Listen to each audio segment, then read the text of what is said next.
ಒಂದೇನು ಅಂತಂದ್ರೆ the main pillar is on the Mangaluru ಭಾಷೆ. ಸೊ ಈ ಭಾಷೆ ಮಾತಾಡೋದು ತುಂಬಾ ಕಷ್ಟ. ಅದಾದ್ಮೇಲೆ ಅವ್ರಿಗೆ ಈಸಿಯಾಗಿ ಗೊತ್ತಾಗುತ್ತೆ ನಾವು ಈ ಈ ಭಾಗದವರಲ್ಲ ಅಂತ. ಬಟ್ ಇದಕ್ಕೆ ಬ್ಲೆಂಡ್ ಮಾಡ್ಬೇಕು ಅಂತಂದ್ರೆ it is very very tough. So ವಿದು ಸರ್ ಅಂತ ಅವರು ನಮ್ಗೆ ಇದು ವರ್ಕ್ಶಾಪ್ ತಗೊಂಡ್ರು. ಇದೊಂದ್ ಚಾಲೆಂಜ್ ಹಾಕಿದ್ರೆ, ಇನ್ನೊಂದ್ ಚಾಲೆಂಜ್ ಏನು ಅಂತಂದ್ರೆ ದಿನಾ ಬೀಚ್ ಮುಂದೆ ಅಲ್ಲಿ ಸೆಟ್ ಹಾಕಿದ್ರು. ಸೊ ಅಲ್ಲಿ ಶೂಟ್ ಮಾಡ್ಬೇಕಾಗಿತ್ತು. ಸೊ ಫಸ್ಟ್ 2 days ಡಾರ್ಕ್ ಹೋಗಿ ಮಾಡ್ಕೋತಾ ಇದ್ದೆ. ಥರ್ಡ್ ಡೇ ಸನ್ನೆ ಅಂದ್ರೆ ಸೂರ್ಯನೇ ಕೊಟ್ಟಿದ್ರು. ನೀನೇನ್ ಟ್ಯಾನ್ ಆಗ್ಬೇಡ, ಅಷ್ಟೊಂದೆಲ್ಲ ಅವಶ್ಯಕತೆ ಇಲ್ಲಮ್ಮ, ನಾನೇ ನಿನ್ಗೆ ಟ್ಯಾನ್ ಮಾಡ್ತೀನಿ ಅಂತ.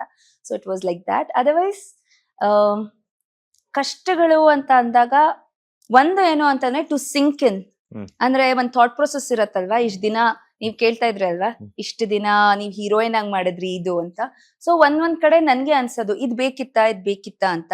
ಬಟ್ ಅಲ್ಲಿ ಸ್ಪಾಟ್ಗೆ ಹೋದಾದ್ಮೇಲೆ ಅಲ್ಲಿ ಅವ್ರ ಜೊತೆ ಎಲ್ಲ ಕೆಲಸ ಮಾಡಿದಾಗ ಸೋ ವಾಟ್ ಅಂತ ಬರೋದು, ಅದೊಂದ್ ಧೈರ್ಯ ಬರೋದು ಆಟೋಮ್ಯಾಟಿಕ್ ಆಗಿ. ಬಟ್ ಕ್ಯಾರವನ್ ನಲ್ಲಿ ಕೂತ್ಕೊಂಡಾಗ, ಇಲ್ಲ ಅಂದ್ರೆ ನನ್ನ ಮನೆಯಲ್ಲಿ ಇದ್ದಾಗ ಈ ಕ್ಯಾರೆಕ್ಟರ್ ಬಗ್ಗೆ ಯೋಚನೆ ಮಾಡಿದಾಗ ಇದ್ ಬೇಕಾಗಿರ್ಲಿಲ್ಲ ನನಗೆ ಅಂತಾನೂ ಅನ್ಸಿದ್. I am not like. So ಈ ತರ ಅನ್ಸಿದೆ. ಬಟ್ ಅಲ್ಲಿ ಹೋಗಿದ ತಕ್ಷಣ everything use to change. I think there was something which, ಅಂದ್ರೆ ಅಲ್ಲಿ ಹೋಗಿದ ತಕ್ಷಣ ಸೆಟ್ ಆಗಿರ್ಬೋದು, ಅಲ್ಲಿನ ಟೀಮ್ ಆಗಿರ್ಬೋದು, ಡೈರೆಕ್ಷನ್ ಟೀಮ್ ಆಗಿರ್ಬೋದು, ಪ್ರತಿಯೊಂದು ನನ್ಗೆ ಒಂಥರ ಎಲ್ಲೂನು ನನ್ಗೆ ಅನ್ಸ್ಲಿಲ್ಲ ನಾನ್ ತಪ್ಪು ಮಾಡ್ತಾ ಇದೀನಿ ಅಂತ.